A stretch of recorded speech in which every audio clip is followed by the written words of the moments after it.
Chez Forrester, Steffi dit à Hope qu'Eric et Carter les ont laissés seuls pour parler. Hope se demande s'ils savent quelque chose qu'elle ne sait pas et demande « Que se passe-t-il vraiment ici ?» À Il Giardino, Liam demande à Deacon pourquoi il voulait le voir. Deacon dit qu'il est préoccupé par Hope avec Douglas vivant chez Steffi.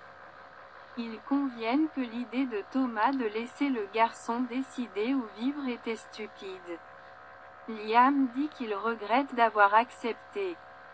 Deacon souligne que les choses pourraient être pires, Douglas pourrait vivre avec Thomas. Liam se moque de l'idée que Thomas soit responsable de quoi que ce soit, sans parler d'un humain.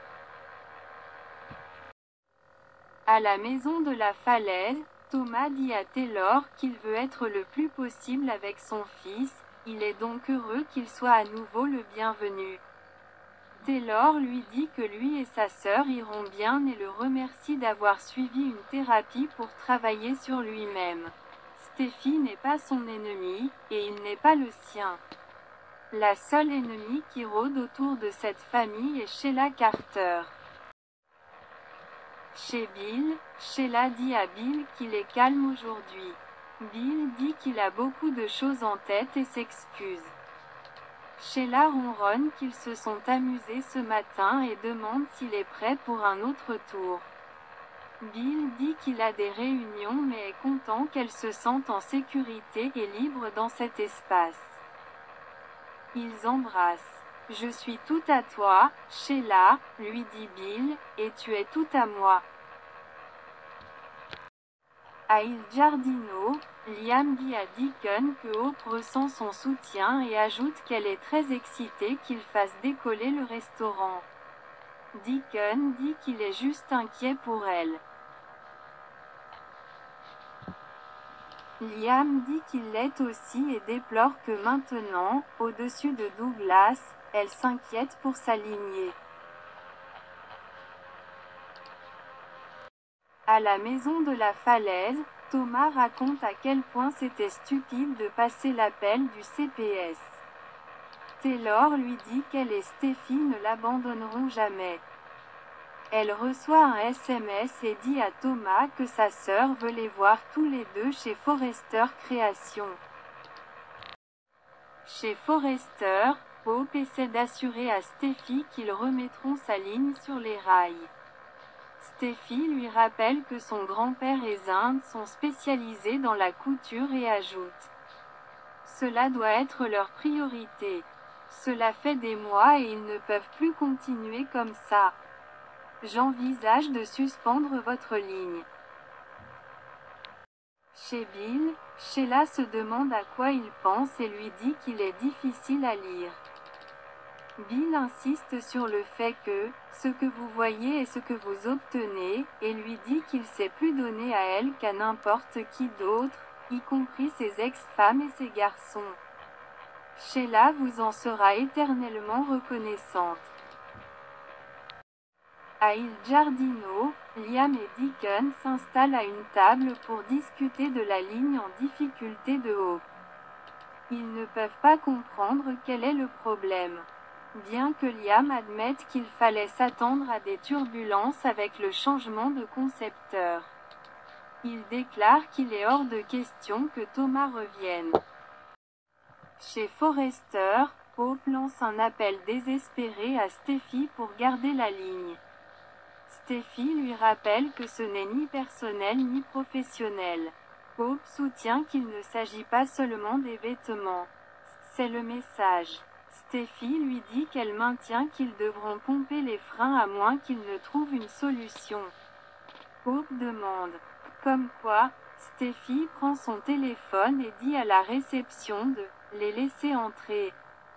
Taylor et Thomas entrent et Steffi annonce qu'il est temps de décider ce qui va arriver à Hope for the Future. Chez Bill, il dit à Sheila que Liam est là. Sheila dit qu'elle note qu'il la méprise. Liam vient se plaindre d'avoir à vérifier avec le garde maintenant. Sheila dit « Bonjour, Junior. Elle annonce qu'elle va faire quelques courses. Une fois seule, Liam dit à son père qu'entrer et voir Sheila Carter ne sera jamais normal. Bill déclare qu'il est anti-normal. Je fais mon propre truc, Liam. Toujours à voir.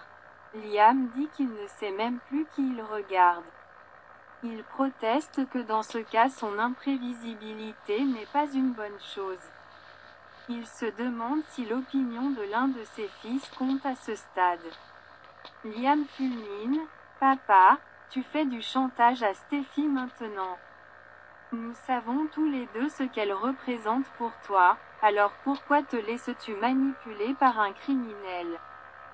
Bill dit à son fils que cela pourrait être un côté de lui qu'il n'a jamais vu auparavant. Il avertit Liam de ne pas commencer à l'analyser lorsqu'il évoque son enfance.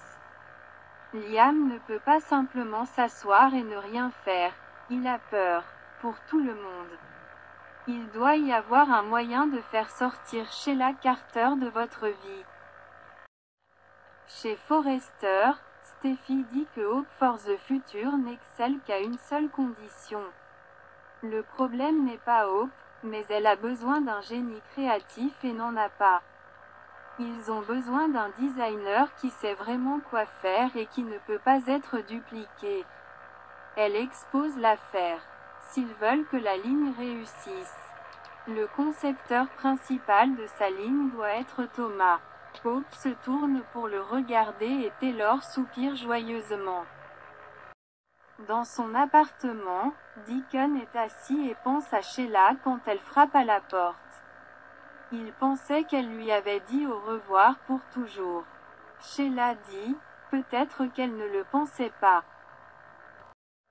Chez Forrester, Steffi dit à Thomas qu'il a blessé beaucoup de gens. Elle récapitule qu'il voit un thérapeute et veut changer. Je pense que vous avez appris votre leçon. Tu ne devrais plus être puni. La vérité est qu'ils paient tous le prix sans lui. Steffi déclare que Thomas n'est plus exilé et qu'il est le bienvenu dans l'entreprise. Cela ne dépend pas d'elle. Mais elle recommande que Thomas soit réintégré en tant que concepteur en chef de Hope for the Future. Taylor est ravi et Thomas promet de ne laisser tomber aucun d'entre eux.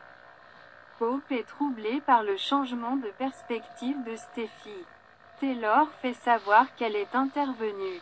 Steffi dit que Taylor les a forcés à se remettre ensemble.